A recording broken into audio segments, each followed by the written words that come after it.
Happy Gobble Gobble, everyone. So, I may have gotten in on that Black Friday deal.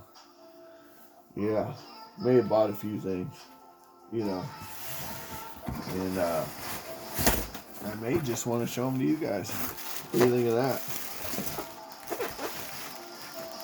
Yeah, this is pretty crazy. So, yeah, let's try to fit this on the screen. All right. So, yeah, I just made a small, the minimum purchase for free shipping from Miniature Market. And, well, guys, this is Omnath. And Omnath is some kind of Magic the Gathering creature. And he's really big. He's one of those locusts, I think they call them. For your D&D campaign, this could be a spirit of the land. It's big enough to be some kind of power, like a lesser god. You could use this as some kind of demon lord or prince in the abyss. A lot of options on this, actually. And it's translucent. Plastic. So, and you know how we like to play with those. So, a lot of potential there. It's easily as big as Cthulhu here.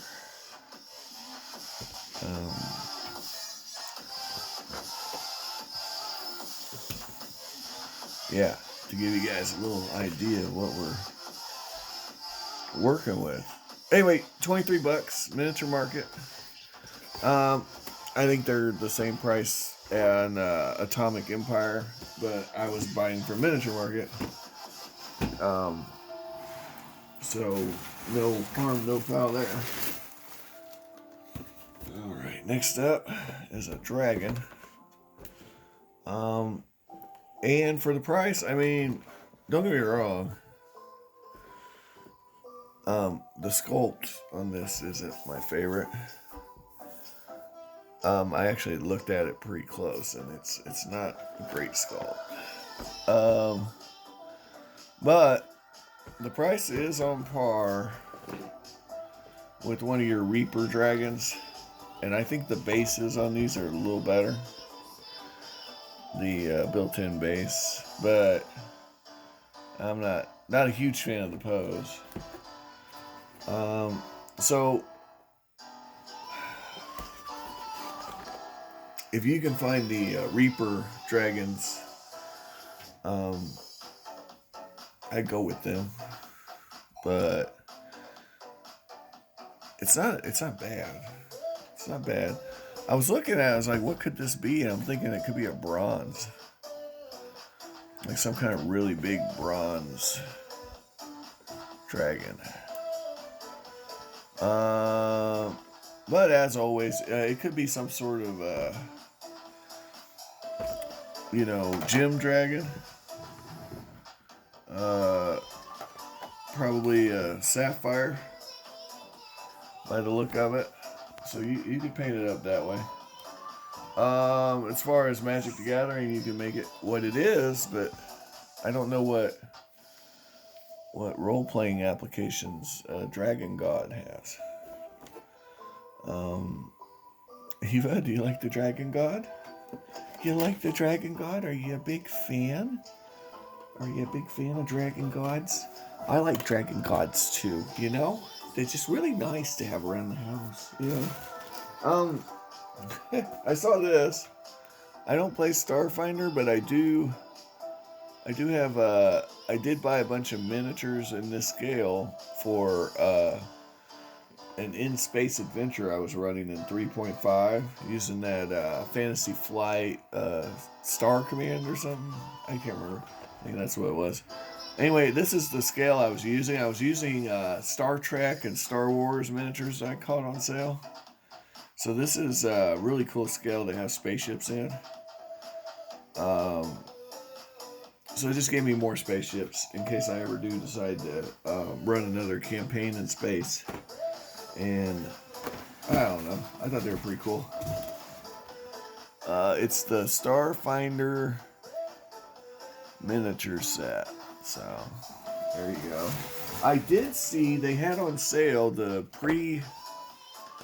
pre-made packages, the pre-painted minis for the Starfinder set, and I almost pulled the trigger. I stopped myself. I almost pulled the trigger on a case because it was like 200 something bucks, and they're usually 300 something bucks. So, but then I looked at the miniatures, and I'm like, these are really specific to Starfinder, and I just don't know if we're going to run anything like that. Tiefling Bards were on sale, and I didn't have the mini yet, so I am going to buy. I think I'm up to date up to Wave 13, but I think there's a Wave 14, 15, and 16 that I missed. I do plan on getting all those. I'm just not in any big hurry because I got boxes and boxes of these things unpainted. And I thought Tiefling Bard, well, you never know, someone might actually play that. So, why not? Ooh, this is cool. I got a board game, Andromeda. Outer space. You play aliens. It's asymmetrical, so your alien's not the same as everybody else's alien. And you're exploring a ship, so it's not your typical space battle. Everybody's fighting everybody. You're all exploring this ship, and you're trying to steal tech out of it and find artifacts and stuff like that. And the rating on it was like a 7 out of 10, which is pretty good for what I paid for the game. It also comes with minis. If this game's fun, it's a win. If not, I got the minis I can use. And for the price, it was worth the minis. I think it was like $9. And I got, looks like 64 miniatures. I don't know the scale on them, but they're aliens, so I can make them whatever I want them to be. But I bought the game. I didn't buy it for the miniatures. I bought it because the game was pretty highly rated. And for $9, I'm like, how can you go wrong? Decker Lungstaff. So this guy was on sale, and I said, well, we can't buy just Whiz Kids. We got to buy something from Reaper, right? So I guess I was in a sci-fi kind of mood. But this guy's definitely like a steampunky dwarf. That's the way it looks like to me. So that's pretty cool. I got a steampunky halfling. So there you go, steam. So if I ever have someone playing a dwarven artificer, this is the mini right here. Oh, right there. Okay, we got a few other items, and then this one shouldn't be too long of a video.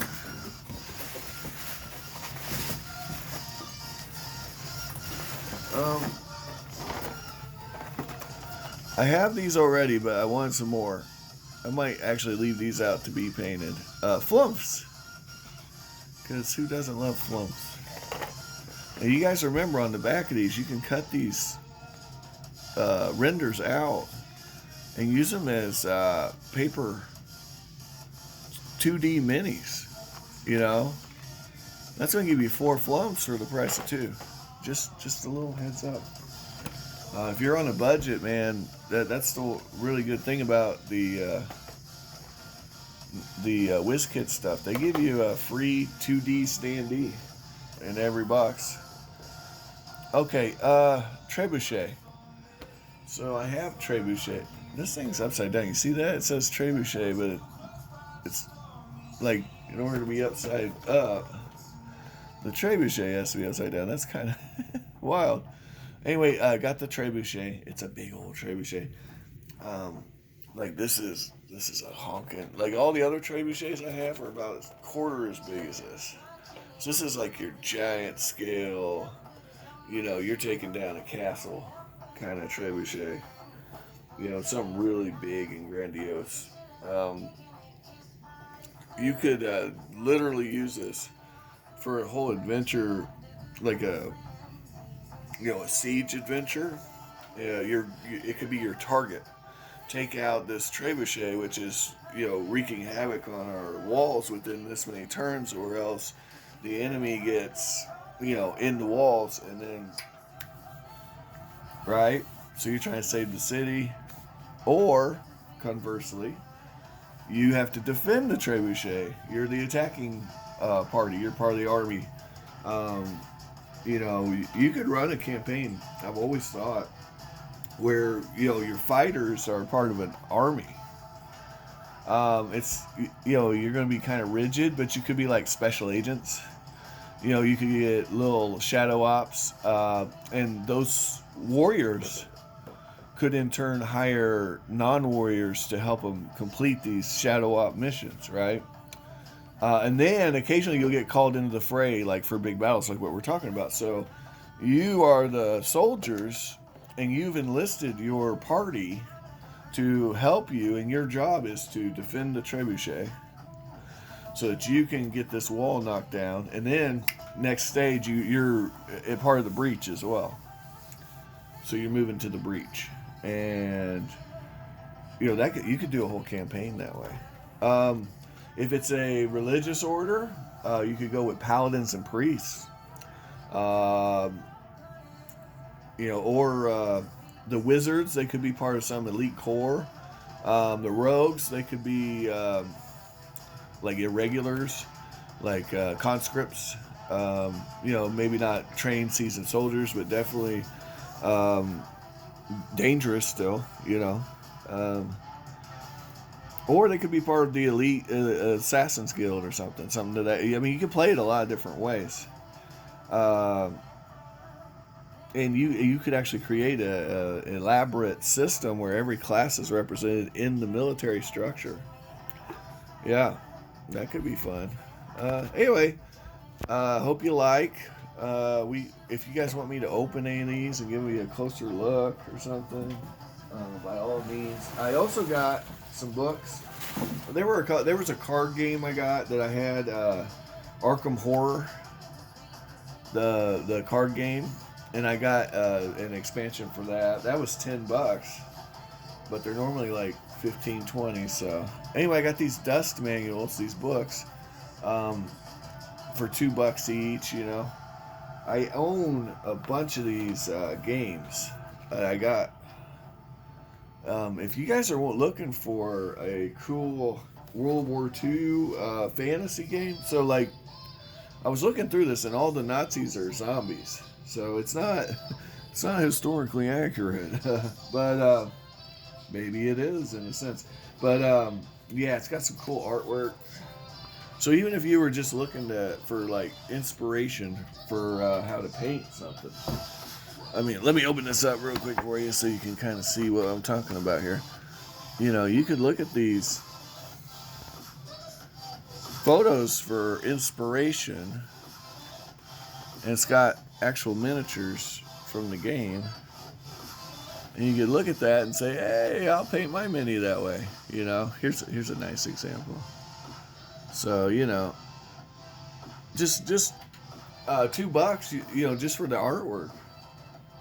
But I actually own the games a lot. I don't own all of it. I got whatever came up on sale. And I'm saying these things were like $75, and I was getting them for like $5.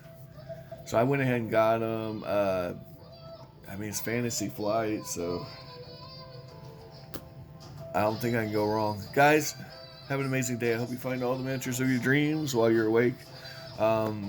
If you have any questions, ask in the comments. And happy Turkey Day, man.